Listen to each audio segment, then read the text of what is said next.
A millionaire awaits a call that could save his struggling company. When he steps out for a meeting, his cleaner's daughter answers the phone and says, "Never call my boss again." When he returns and hears this, he decides to listen to the rest of the conversation and is left in total shock by what he discovers. The Tuesday morning sun sliced mercilessly through the glass walls of Arthur's office, illuminating the dust motes dancing in the air, each one a tiny, suspended reminder of his failures. From the height of his concrete and steel empire, the city sprawled out like a grid of opportunities that, for him, had become a labyrinth of dead ends. The aroma of artisanal coffee, normally a balm for his entrepreneurial soul, now mingled with a metallic tang of anxiety that seemed to emanate from his own pores. Each tick of the grandfather clock in the corner was a hammer striking the nail of his financial coffin. He was on the verge of collapse, and the name of his only hope was Victor Sterling, an international investor whose reputation preceded him, whispered to have the Midas touch, one meeting, one signature, and everything would be saved. A no, and everything he had built would crumble like a house of cards. He adjusted his tie for the 10th time, the silk knot feeling like it was tightening around his throat. His reflection in the glass showed a man he barely recognized, shoulders stooped under the weight of invisible debts, eyes etched with sleepless nights. Where was that audacious young man who believed he could conquer the world? He had become naive, trusting partners who saw his passion as a weakness to be exploited. Now, that naivete had left him vulnerable, an easy prey for any predator who smelled his desperation. Victor, however, seemed different.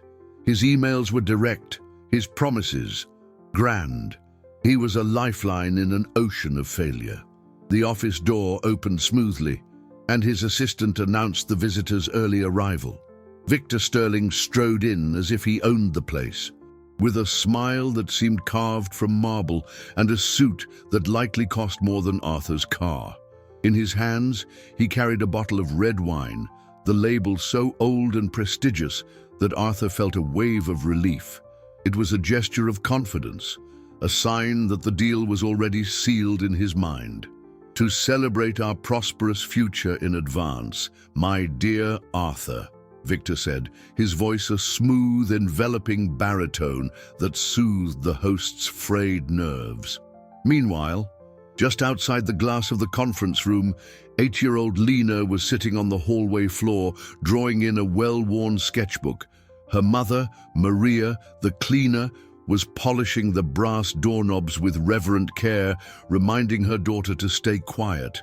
Lena nodded, but her curious eyes were fixed on the two men. She liked Mr. Arthur. He always gave her a kind smile and sometimes a piece of chocolate he kept in his drawer. The other man, the visitor, was different.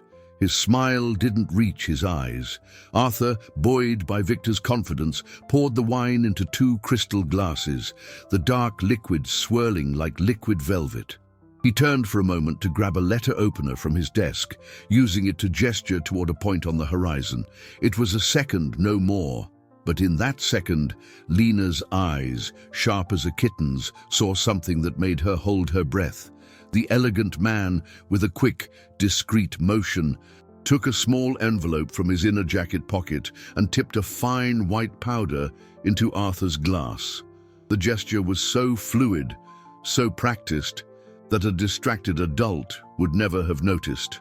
But Lena saw.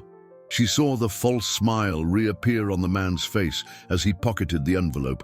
"A toast," Victor said, raising his glass, "to the success that awaits us." Arthur, beaming, took his own, the cool crystal against his trembling fingers. He felt the euphoria of the impending rescue, the sweet taste of victory after a long battle. He raised the glass toward Victor, his lips parting to take the first sip of salvation. At that exact moment, the conference room door flew open with a bang. Lena burst in, tripping over her own feet with a theatrical clumsiness. She collided with Arthur, and the glass flew from his hand, the red wine staining Victor's expensive suit in a crimson explosion. Amid the chaos, the girl clung to Arthur's arm, her face pale with dread, and whispered desperately into his ear, her voice a thread of sound audible only to him. "Sir, I'm sorry about the accident. I saw him put something in your glass." Time seemed to freeze in that chaotic instant. The silence was broken by the sound of wine dripping onto the Persian rug and the frightened gasp of Maria, who rushed into the room, her eyes wide with terror. "Lena! Oh, my God! Please forgive me, Mr. Arthur, Mr. Sterling. She's just a child. Sometimes she's so clumsy. I'm so sorry." She grabbed her daughter's arm, ready to scold her, but stopped when she saw the deathly pallor on the girl's face and the way she clung to Arthur, trembling. Lena's whisper still echoed in Arthur's mind, a seed of ice planted in the warmth of his euphoria. "I saw him put something in your glass. It was absurd, a child's fantasy. Victor Sterling was a tycoon, a savior, not a comic book villain." Victor, for his part, wore an expression of controlled disbelief, looking down at the dark stain spreading across his white linen suit. There was a glacial glint in his eyes that contradicted the forced smile he tried to maintain. "Don't worry about it," he said, his voice a little tighter than before. "It happens. Kids will be kids." But his eyes weren't on the stain. They were on Lena, a quick, calculating glance that sent a shiver down Arthur's spine. He felt the desperate grip of the girl's small fingers on his arm. She wasn't lying. Her fear was real, palpable. "Maria, please take Lena to get a glass of water," Arthur said, his voice surprisingly calm. He needed to think, needed a moment away from those piercing eyes. "It's all right. It was an accident." He gave Maria's shoulder a reassuring pat. Relieved and confused, she guided her daughter out of the room, casting one last apologetic look over her shoulder. Alone with Victor, the atmosphere in the room suddenly grew heavy, charged with a tension that hadn't been there before. Arthur forced a laugh. "My sincerest apologies, Victor. Let me have someone take care of that. The dry cleaning, of course, is on me." "Nonsense," Victor replied, pulling a silk handkerchief from his pocket and dabbing at the stain. A futile gesture that only spread it further. "Let's focus on what's important." He sat down, but his relaxed posture had vanished. He watched Arthur's every move. Arthur's heart was hammering. He had to see. He had to know. Under the pretext of cleaning the mess, he bent down to pick up the shards of the broken glass. But his eyes went to his own glass, which had landed intact on the rug, the remaining wine forming a small, dark pool. He picked it up, his hand trembling slightly. "What a waste of such a fine vintage," he murmured, trying to keep his tone light. He angled the glass against the light from the window, as if admiring the crystal. That's when he saw it. At the bottom, clinging to the glass by the wine's residual moisture, was a residue, tiny granules of a white powder that hadn't fully dissolved. It wasn't sugar, it wasn't sediment. It was something foreign, artificial, exactly as Lena had whispered. Arthur's blood ran cold. The room seemed to spin. Victor's voice, now coming from an infinite distance, pulled him back. "Arthur, are you all right? You've gone pale." Arthur raised his head slowly, the smile on his face now a brittle, fragile mask. He looked at the man sitting across from him, his supposed savior, and for the first time he saw past the expensive suit and smooth talk. He saw the coldness of a predator waiting patiently for its prey to walk into the trap.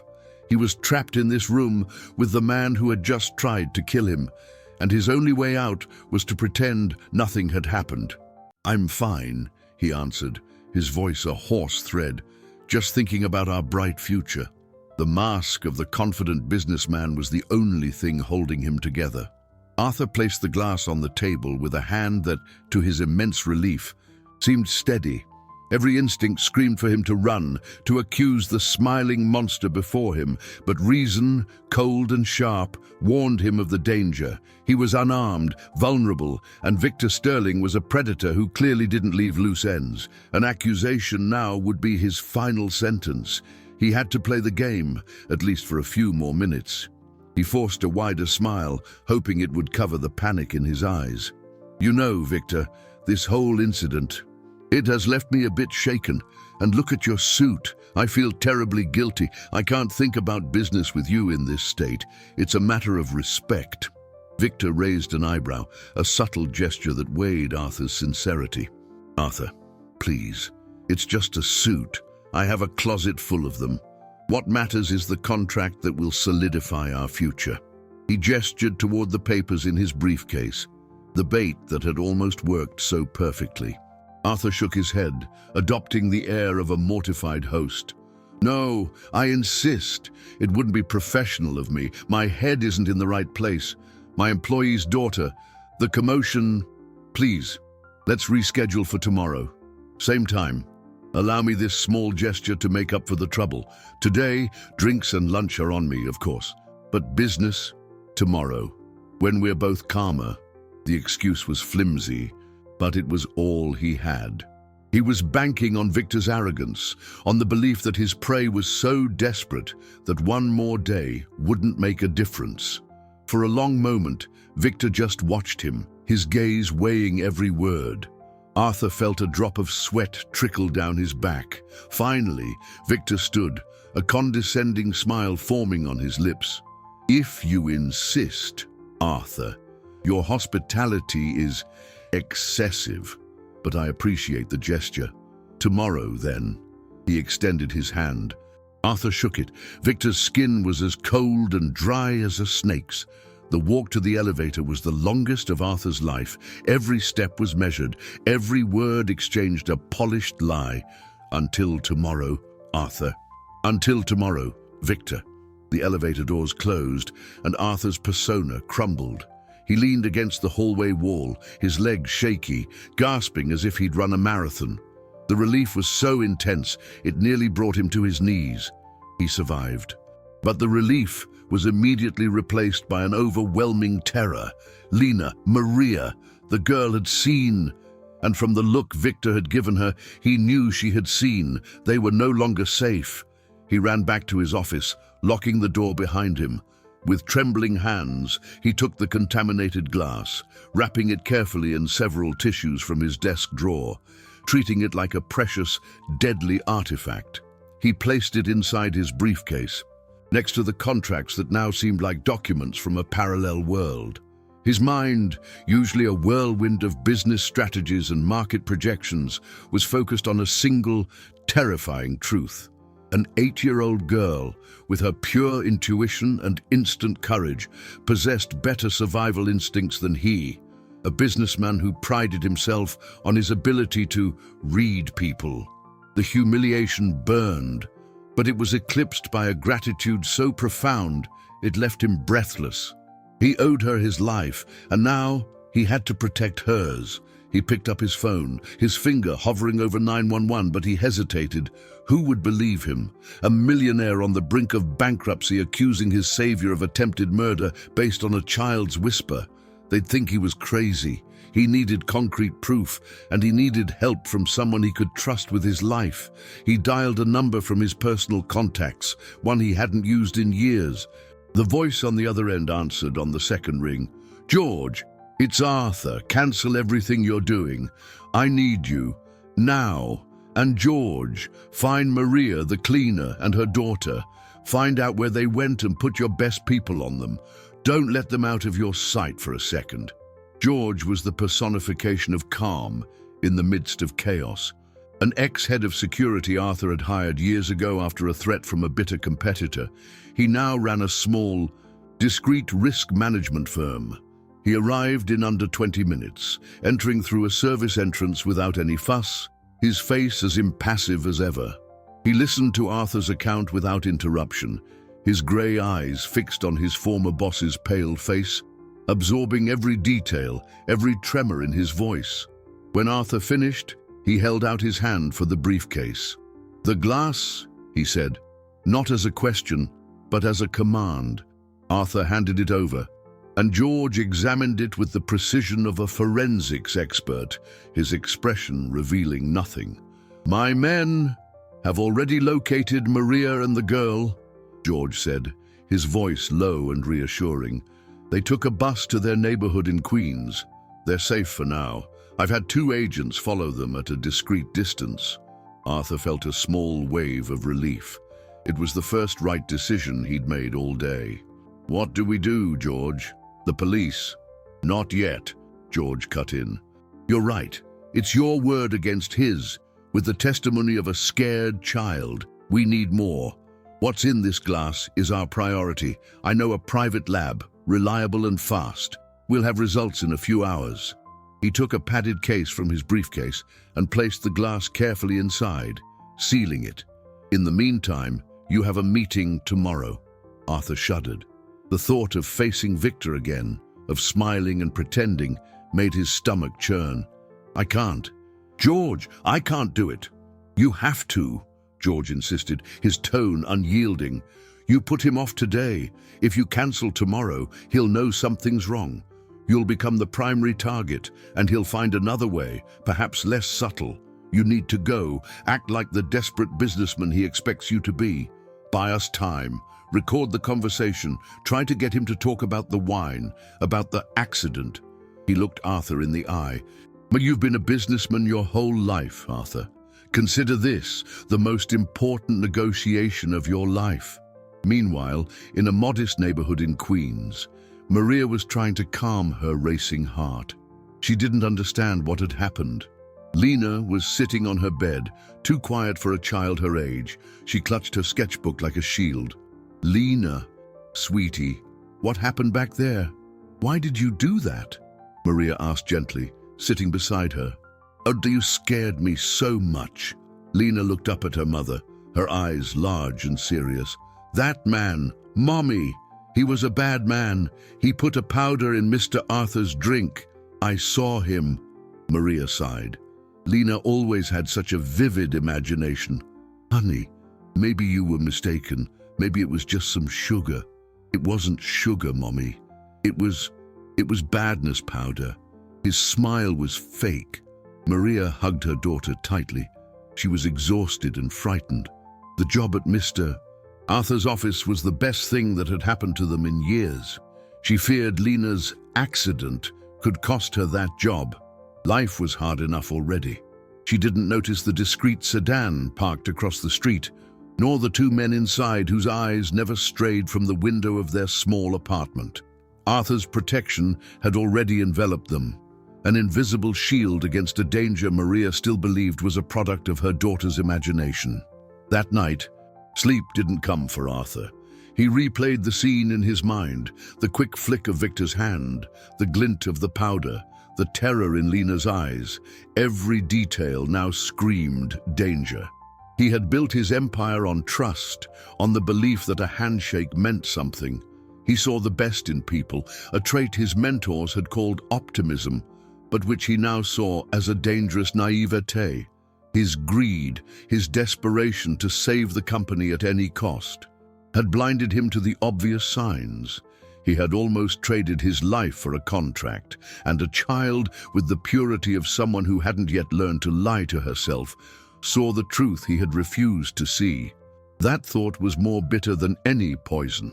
He wasn't the victim of a con. He had willingly walked into the trap. George's call came just before dawn, pulling Arthur from a shallow, nightmare-filled sleep. "We have the results," George said, his voice devoid of emotion, which made it all the more chilling. "It's worse than we thought, Arthur. The substance is a rare compound, a fast-acting cardiotoxin. Very few labs in the world can even identify it. Within minutes, it would have caused a fatal cardiac arrest. The autopsy would have read massive heart attack, likely attributed to the stress of your financial troubles. It would have been the perfect crime." Arthur sat up in bed, the phone pressed to his ear, the dark room seeming to shrink around him. The reality of those words was a physical blow, stealing his breath. He hadn't just been nearly tricked, he had been nearly executed. The gratitude he felt for Lena morphed into a retrospective terror, a vertigo that made him grip the headboard. He had been one sip away from death. "George, what do I do?" he whispered, his voice that of a broken man. "You do exactly what we planned," George answered, his voice firm. You go to that meeting, you smile, you negotiate. I had a listening device planted in your pen this morning while you were sleeping. Every word will be recorded. My men will be downstairs in the coffee shop and monitoring the security cameras. You won't be alone. But Arthur, remember, he cannot know that you know your life.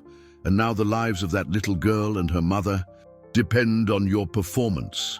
The mention of Lena and Maria solidified something inside Arthur. Fear gave way to a cold rage and an overwhelming sense of responsibility. He was no longer fighting just for his company or his life. He was fighting for them. The meeting was a masterpiece of tension and deceit. Arthur played his part with a conviction that surprised even himself, channeling all his financial desperation into his performance. He talked about projections, about the future, about the partnership, narrowly avoiding Victor's gaze, which seemed more intense, more probing than the day before. About yesterday's incident, Arthur began, his heart hammering against his ribs. I hope the wine didn't permanently ruin your suit. It was a special vintage, a gift from an old friend. Would have been a shame. Victor smiled, a flicker of interest in his eyes. Not to worry, Arthur. The important thing is that you didn't get a chance to taste it. Perhaps it was fate, who knows? A wine that's strong might not have agreed with you, considering your pressure. The word pressure hung in the air, laden with hidden meaning. It was a test, a probe. Arthur felt the device in his pocket, George's pen, and forced a laugh. You're right, my pressure has been through the roof lately. Maybe the little girl did me a favor after all. He watched Victor subtly relax, convinced his prey was still oblivious. They spent the next hour discussing contract clauses that meant nothing, an elaborate charade to maintain appearances. Arthur felt like an actor in a deadly play, where one wrong step could bring the final curtain down forever. Far from the luxury of the penthouse, Lena's life had also changed. She didn't go to school that day. Maria, still unnerved by the incident, decided to keep her home. The girl could feel her mother's fear, a palpable anxiety that hung in the small apartment. She tried to draw, but the images in her mind were of the man's fake smile and the white powder falling into the glass. She felt guilty for the trouble she'd caused, but a part of her, a strong, instinctive part, knew she had done the right thing. As she sat by the window, she noticed something. The same dark sedan from the day before was parked across the street. It wasn't a car that belonged in their neighborhood. She watched the two men inside. They didn't talk, just stared toward her building. They didn't look like cops. There was something about them that made her uneasy. She didn't tell her mother, not wanting to scare her further. Instead, she took Maria's old phone, which she used for games, and hidden behind the curtain, she took a picture of the car, zooming in as much as the device allowed, capturing the license plate and the outline of the men inside. She didn't know why, she just felt it was important. The week dragged on like a slow-motion nightmare. Arthur, under George's guidance, continued the dangerous charade with Victor, inventing excuses to delay signing the contract. A last-minute audit, a problem with the lawyers, an unexpected bank holiday. Each lie left him more exhausted, the tension gnawing at his nerves. He felt like a tightrope walker over a volcano, where the slightest miscalculation would send him plunging into the lava. The recordings of their conversations were frustrating. Victor was a master of dissimulation, speaking in generalities and innuendos, never admitting anything explicitly. He was patient, confident that Arthur's impending ruin would force him to sign. George, meanwhile, worked in the shadows. His investigation into Victor Sterling turned up a ghost. The name was likely a pseudonym. There were no financial records, business histories, or digital footprints that could be tied to him, except for a series of shell companies in tax havens. He was a professional. "This is more than a simple con, Arthur," George said during one of their secret meetings at a diner. "This man is meticulous. He studied you. He knew your routine, your financial situation. Even the fact that the cleaning lady sometimes brings her daughter. He knew Tuesdays were the cleaning day for your office. Lena's presence wasn't a surprise to him. It was a calculated variable he thought he could control. The revelation hit Arthur like a punch.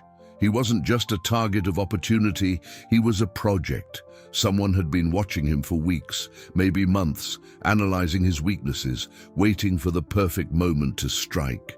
Paranoia began to set in. He looked at his employees with suspicion, questioning every smile, every friendly word. Who else was involved? Who had betrayed him? The feeling of isolation was suffocating. His office, once his sanctuary of power, now felt like a glass cage. While Arthur wrestled with his inner demons, the danger to Lena and Maria became terrifyingly real. One evening, as they were returning from the grocery store, two burly men blocked their path in the dim hallway of their building. They didn't touch them, but their words were like razors. "Your daughter has a very active imagination," one of them said to Maria, his face hidden by the shadow of a baseball cap. "It would be a shame if that imagination got her into trouble. Curious children sometimes get hurt." They were gone as quickly as they appeared, leaving Maria trembling, clutching Lena's hand. She didn't tell Arthur, afraid of losing her job. But the threat made her realize Lena's story wasn't a fantasy. Fear paralyzed her. She started locking the doors and windows, looking over her shoulder with every step. Lena, however, reacted differently.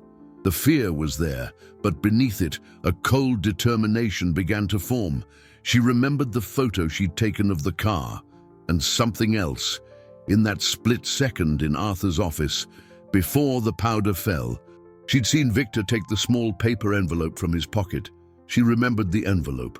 It was made of expensive, cream-colored paper, with a small, gold-embossed logo in the corner, a kind of stylized bird. She hadn't told anyone, not even her mother. It was a small detail, perhaps insignificant, but her child's mind, with its attention to the details adults ignore, had filed it away. She took out her sketchbook and, with stunning precision, drew the logo from memory, the image sharp in her mind.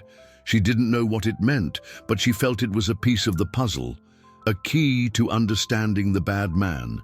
The drawing was her own secret proof, a weapon she didn't even know she possessed. The turning point came from an unexpected source. On Friday morning, Arthur got a message from George. "Meet me at the usual spot. Urgent." The spot was the diner, far from the financial district. George was at a back booth, a laptop open in front of him. He wasted no time on pleasantries. "I cross-referenced the data. The lab identified the chemical origin of the compound. It's manufactured by a single pharmaceutical firm in Eastern Europe. Very exclusive, very controlled. At the same time, I ran the name Victor Sterling through international security databases. Nothing. But when I started looking for accidental fatalities of businessmen in financial situations similar to yours, I found a pattern." He turned the laptop to Arthur. On the screen were the photos of 5 men, all wealthy, successful, and all of whom had died in the last 2 years under mysterious circumstances. A massive heart attack during a golf game, a sudden seizure on a private yacht, a fatal allergic reaction at a 5-star restaurant. All cases were closed as deaths by natural causes. "Every one of them," George said, tapping the photos. "It was about to close a deal with a mysterious foreign investor to save their businesses. No one ever got a clear look at the investor. He used different names, different appearances, but the MO was always the same. He isn't just a con man, Arthur. He's a white-collar serial killer." Arthur felt the floor drop out from under him. This was bigger, darker than he could have ever imagined. He wasn't just a victim, he was next in line. But how? How does he do it without getting caught? Arthur stammered. "He's a ghost," George replied, "and he's extremely careful, but he made one mistake with you." Before Arthur could ask what it was, his phone rang. It was Maria, her voice choked with panic. "Mr. Arthur, I'm so sorry to call, but it's Lena. She She's gone. I went to pick her up from school and she wasn't there. The teacher said a man, an uncle she's never seen before, picked her up early. Sir, they took my daughter. Arthur's world stopped. The diner, George's laptop, the international conspiracy, it all vanished, replaced by the sound of a mother's desperate sobs. Victor's mistake hadn't been the substance or the method. His mistake had been underestimating an 8-year-old witness, and now he was correcting that mistake.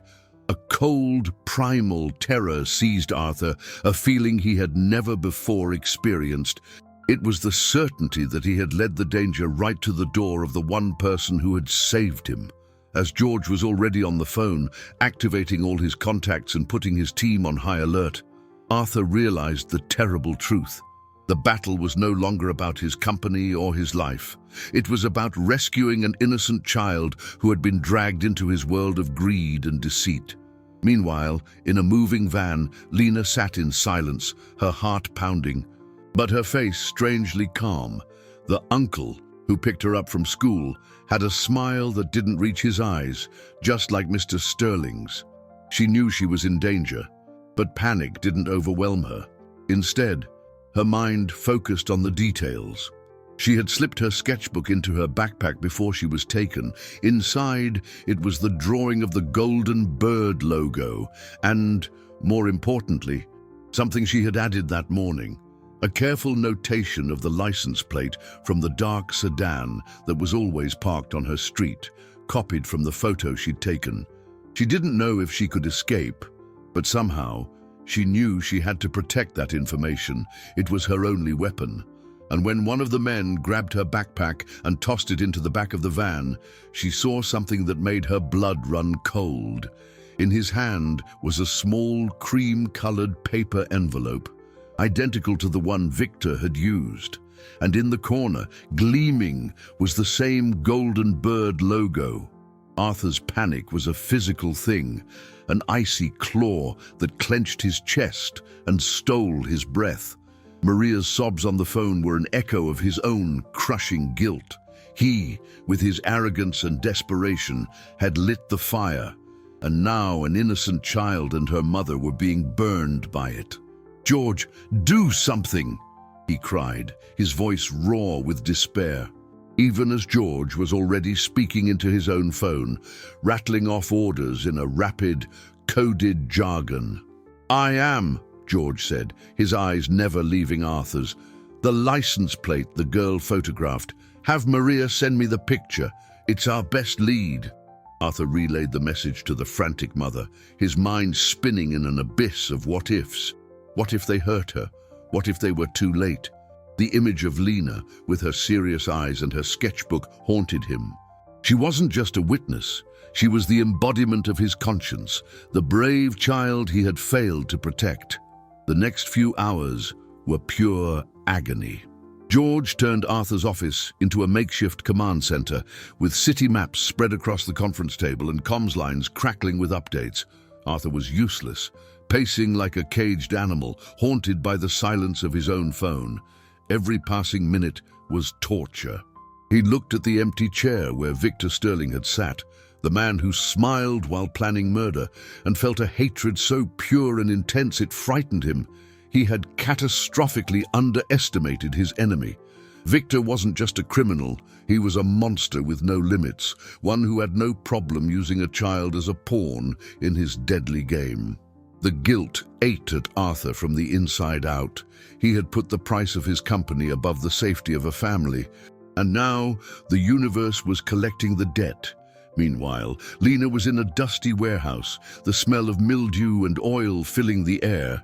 The men had left her in a small room, taking her backpack. They weren't cruel, but they were cold and impersonal. "What else did you see?" one of them asked, the same one who had picked her up from school. "Who else knows about the powder?" Lena shook her head, her eyes downcast, feigning a fear that, while real, was less than her cunning. She knew that silence was her only defense. As the men talked outside the door, believing she couldn't hear them, she huddled down, her ears straining. "She's not talking," one voice said. Sterling said not to hurt her, just to scare her and find out if she told the police. If we get nothing in an hour, the order is to drop her near a park and disappear. The information was a small flame of hope. They weren't going to permanently harm her. But it was the next part of the conversation that chilled her to the bone. The operation is compromised, the other man said. Sterling is furious. He said if we can't silence this situation, we'll have to accelerate the timeline. The judge is next on the list, and after him, the senator. The word list echoed in her mind. It wasn't just about Mr. Arthur. There were others. The license plate, the picture she had taken, was the key. George's team, using recognition software, tracked the vehicle to an abandoned industrial park. They moved with speed and precision.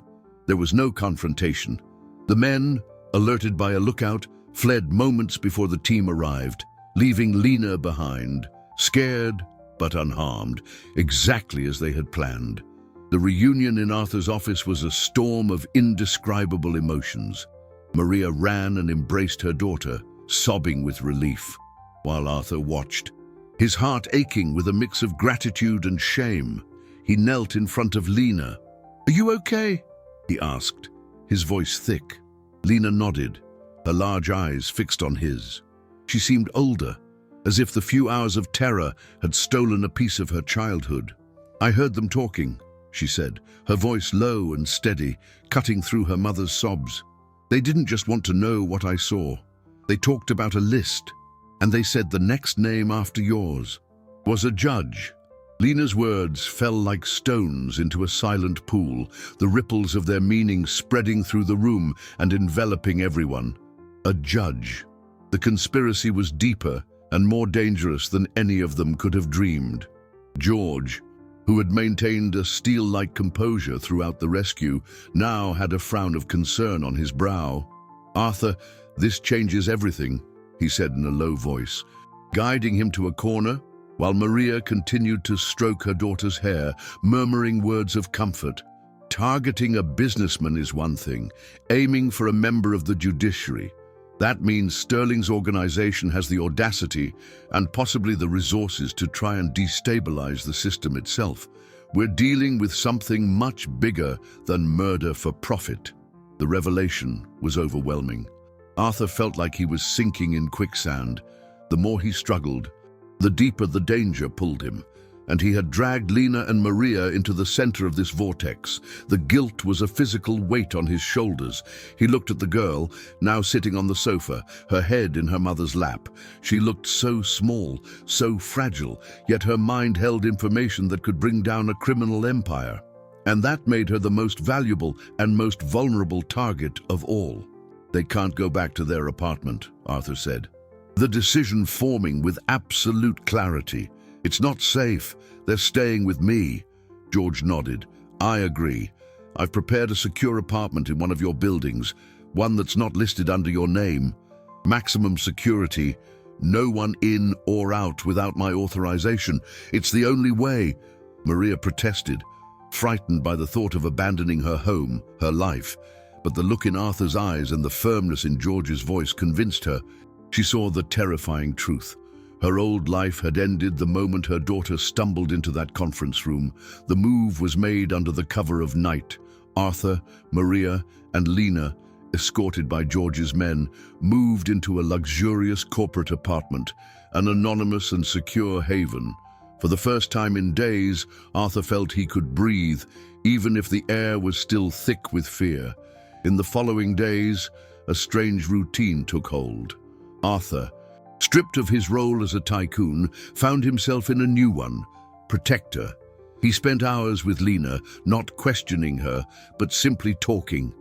He discovered she was incredibly intelligent, with an observational skill that bordered on genius. She remembered every detail, not just of the incident, but of everything around her. It was during one of these conversations that she pulled the sketchbook from her new backpack. "I drew this," she said, showing him the page with the stylized golden bird. "It was on the bad man's envelope, and the men who took me had it, too." Arthur took the sketchbook, his heart beating faster. The drawing was crisp, precise. "George!" he called. George examined the drawing, and his eyes widened slightly, the first show of surprise Arthur had ever seen from him.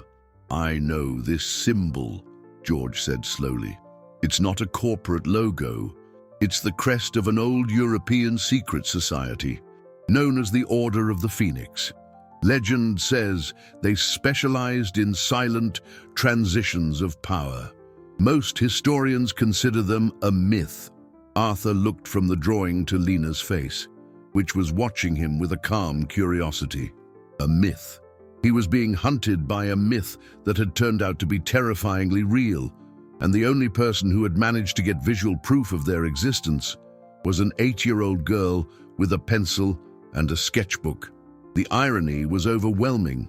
In that moment, he realized Lena's intelligence wasn't just sharp, it was the key to all of their survival.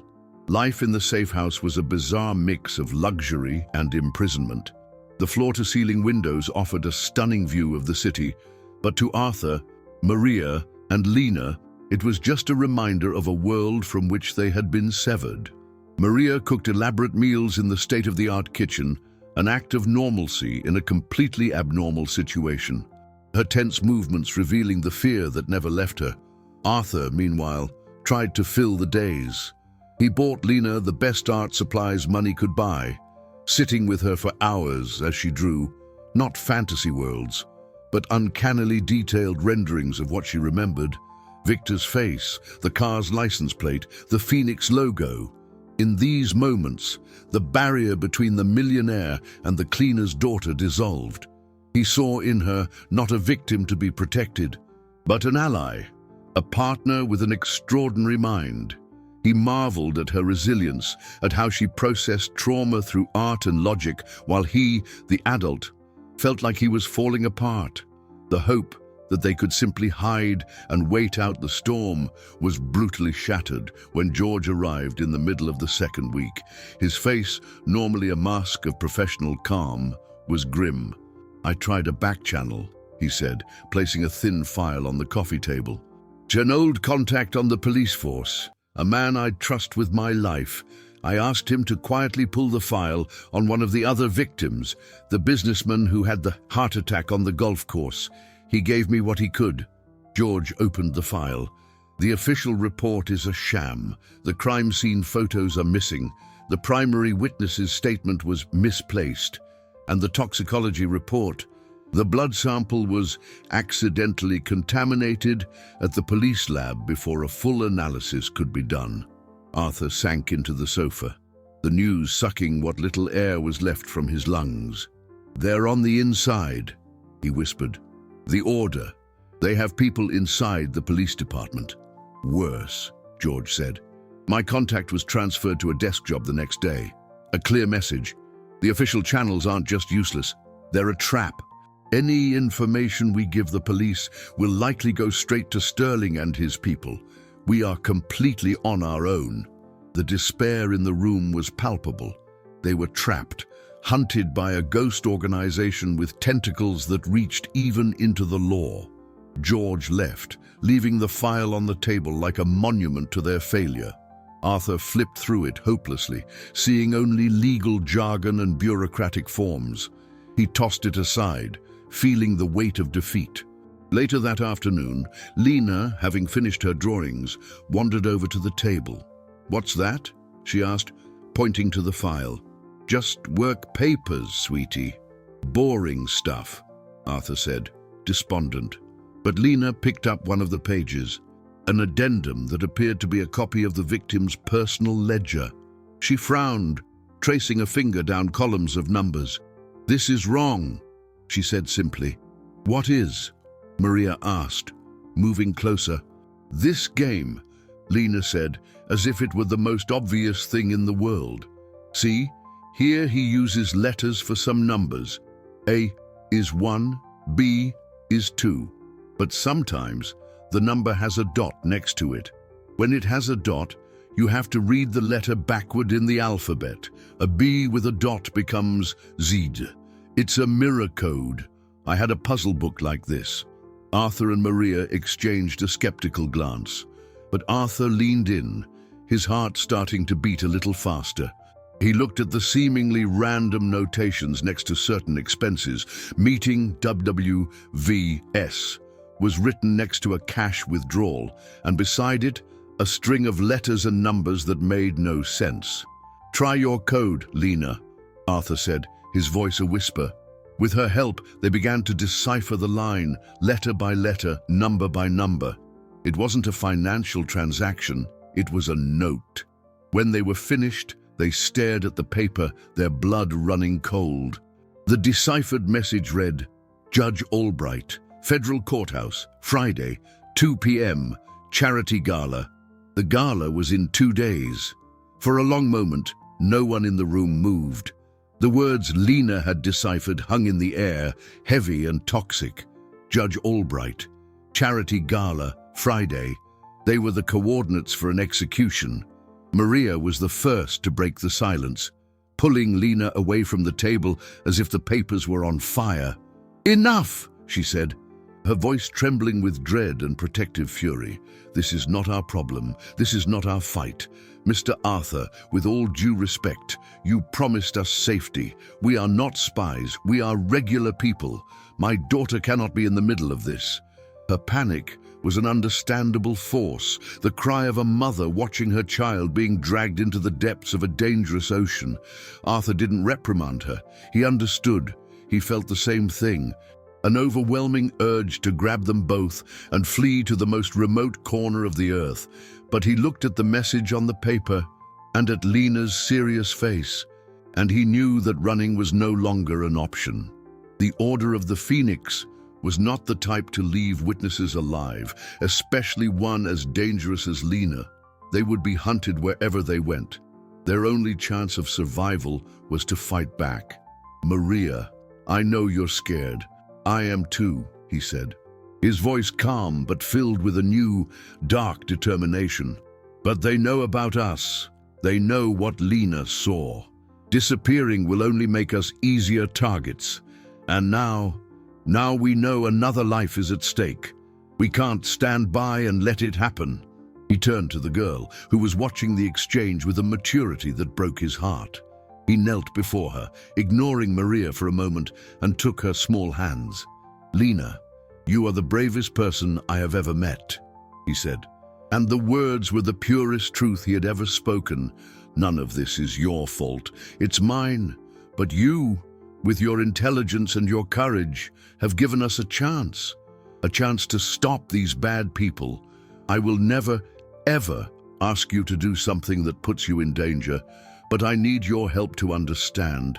I need you to trust me to keep us safe." Lena looked at her mother, then back at Arthur. She said nothing, but she gave his hand a small squeeze.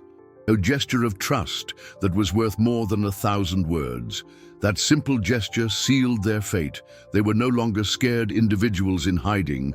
They were a unit, a family forged in the fire of danger. When George returned that night, he found a transformed atmosphere. The panic had been replaced by a tense resolve. He listened to the story of the code's discovery without surprise, just a grim nod, as if he'd expected the key to come from the most unlikely source. The Federal Courthouse Charity Gala is one of the most exclusive events in the city.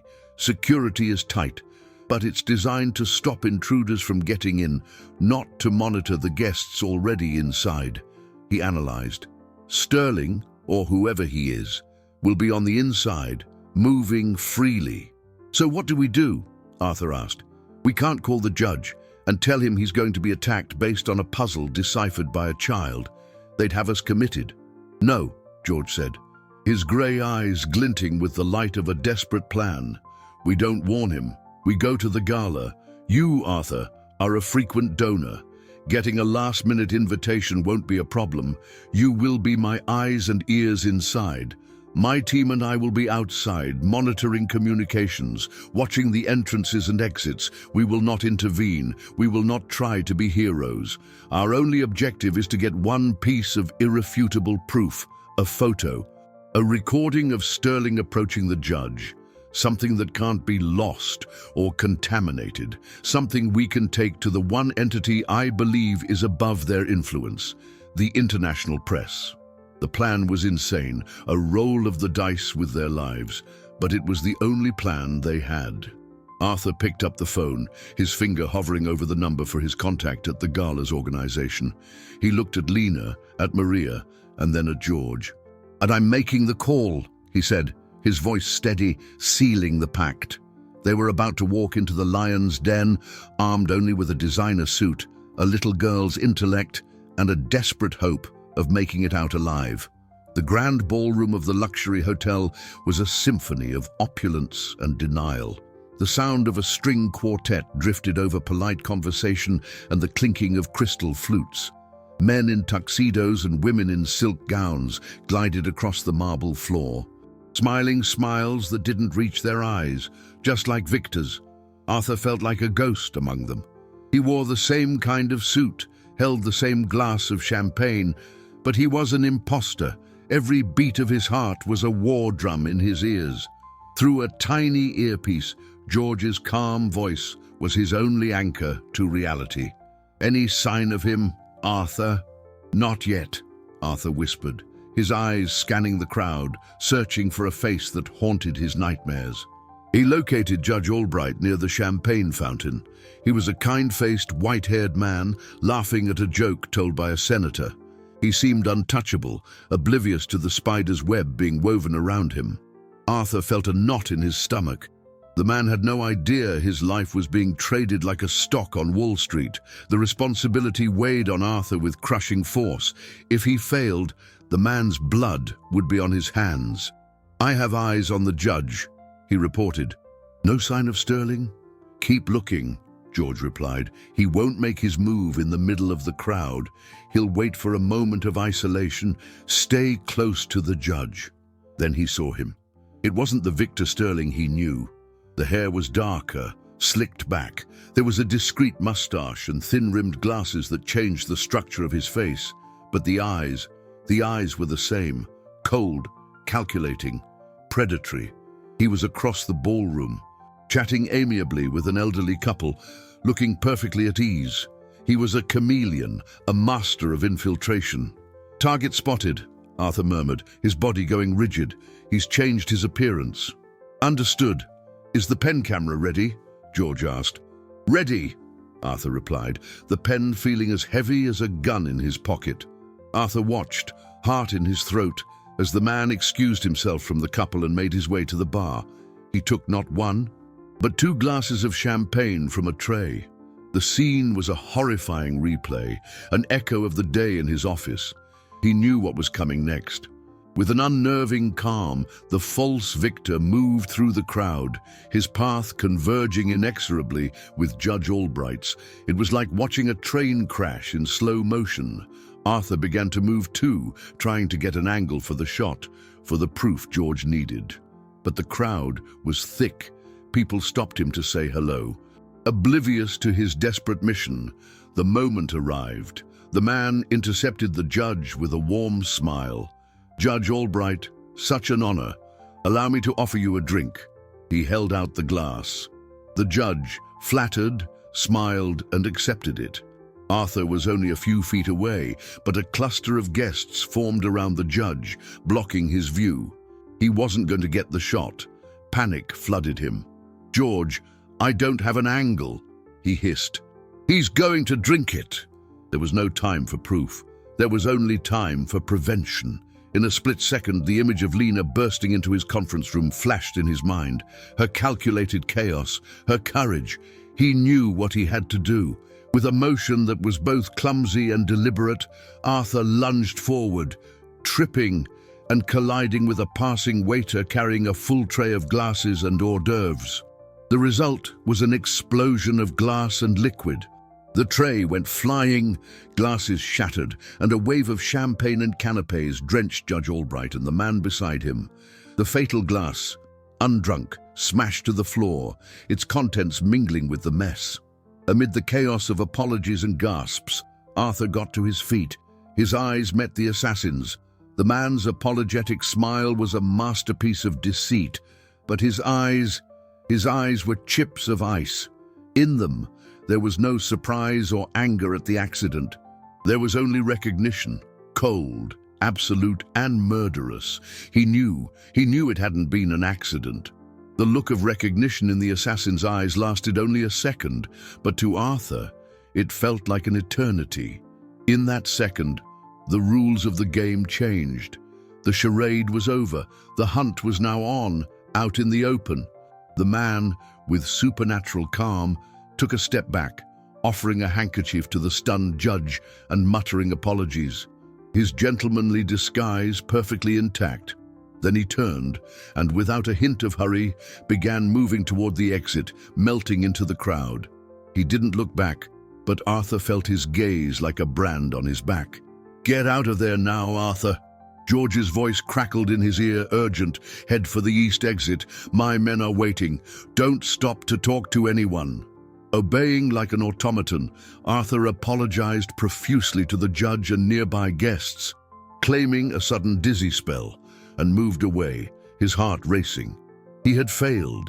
He had saved a life, yes, but at what cost? He had no proof, and now the Order of the Phoenix knew exactly who he was and what he knew. He was no longer a problem to be handled discreetly. He was a threat to be eliminated. Back at the safe house, the silence was heavier than any scream. Maria hugged him the moment he walked in, a gesture of pure relief at seeing him in one piece. George was already there, his face a granite mask. "They're going to come for us," Arthur said, his voice empty. "We've kicked the hornet's nest, and we have nothing to defend ourselves with. No video, no picture, nothing." The weight of defeat crushed the spirit in the room. They had risked everything and lost. "My mistake was thinking we could beat them at their own game, on their own turf," George said, his voice low and laced with a rare frustration. "They are professionals at making proof disappear. We needed something they didn't know we had." It was then that Lena, who had been sitting quietly on the sofa, stood up. She walked over to the table where the file on the first victim still lay. "Mr. George," she said, her voice clear and firm, "you said we needed something they didn't know we had." Everyone turned to her. She looked so small, but her eyes held an ancient wisdom. "When those men took me," she continued, "they had a metal box in the van. They were burning papers in it. They said it was the trash from the operation." Arthur felt his heart stop. "What did you see, honey?" he asked gently. "I saw a piece of paper fly out of the box before it could burn all the way. It landed near my foot," she said. "I stepped on it, and when they weren't looking, I picked it up and hid it." With deliberate slowness, Lena sat on the floor, took off one of her sneakers, and from a secret compartment she had fashioned herself in the insole, she pulled out a small, folded piece of paper, scorched at the edges. She handed it to George. With hands that trembled slightly, George unfolded the fragment. Arthur's jaw dropped. It wasn't just a piece of paper, it was a fragment of a bank statement from a numbered account in Zurich. On it, visible despite the burns, were two transfers. One, dated a week earlier, was to a shell company linked to Victor Sterling. The other, scheduled for the following Saturday, was to a name that made George hold his breath, a known financial intermediary, famous in intelligence circles for laundering money for crime syndicates and clandestine operations. And below the names was a handwritten note, partially burned but unmistakable. Next targets, Senator Hayes, CEO Chen. It was the list, it was the proof. The money trail, the names, the link the police couldn't lose. It was the weapon they needed. George looked up from the paper, and for the first time, Arthur saw a glint of savage victory in his eyes. He pulled a satellite phone from his briefcase. "I'm making a call," he said, "to the office of an investigative reporter in Geneva. A man who owes me his life. By sunrise, the whole world will know the name of the Order of the Phoenix." The fall of the Order of the Phoenix was not an explosion, but an implosion. The story, leaked by the Swiss reporter and published simultaneously by a dozen of the world's top newspapers, was an earthquake. The paper fragment, analyzed and authenticated by experts, was the cornerstone of a rotten house of cards. With global attention fixed on them, international law enforcement agencies had no choice but to act. The Zurich account was frozen, revealing a financial trail that snaked across continents, implicating powerful figures in governments and corporations. Victor Sterling, or whatever his real name was apprehended at an airport in Monaco, trying to board a private jet with a fake passport. The arrests followed in a cascade. The empire built on silent deaths crumbled under the weight of a small piece of paper saved by the courage of a little girl. 4 weeks after that life-saving wine spill, the morning sun streamed through the same glass walls of Arthur's office, but the light no longer seemed merciless. It was warm, promising. The aroma of coffee mingled with the smell of crayons and the soft sound of a child's laughter coming from the conference room. Arthur didn't save his company. In fact, he sold it, using part of the money to establish a compensation fund for the families of the Order's other victims. The other part, the larger part, he used for something far more important.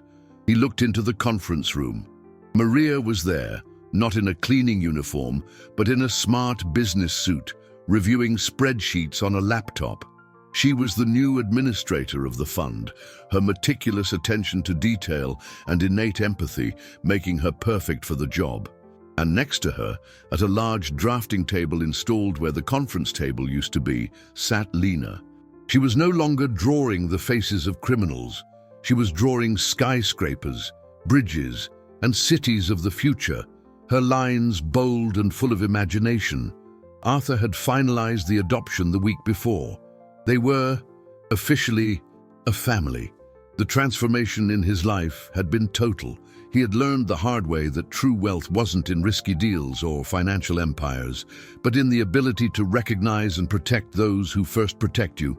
The arrogance that had nearly led to his death was replaced by a profound humility and a gratitude that filled him every day.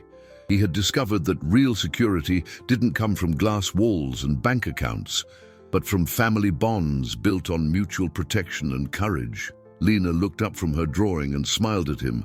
"Dad," she said, the word still new and wonderful on her lips. "Look, I designed a new security system for the building. It uses facial recognition to detect micro-expressions of deceit." Arthur smiled back, his heart swelling with a love so vast it almost hurt. The girl's sharp intuition, her ability to see what others missed, was no longer just a survival instinct. It was being nurtured, transformed into a gift. The office that had nearly been the scene of a perfect crime was now a symbol of protective vigilance and second chances. Arthur walked into the room and sat down beside his daughter. He picked up a colored pencil. Together, father and daughter, they began to color in the blueprints, planning not the next big deal, but ways to protect other vulnerable entrepreneurs, to teach people to see beyond appearances. The glass that was meant to hold his ruin had been spilled by small, brave hands, saving not just one life, but creating an unbreakable family. He looked at Lena, at her fierce concentration and her pure joy, and he knew with absolute certainty that while he had lost an empire, he had gained the entire world. True family, he now understood, is formed in the moments when you protect each other without asking for anything in return. And sometimes our greatest protection comes from the most unexpected sources, proving that love and courage are the most valuable assets anyone can ever possess.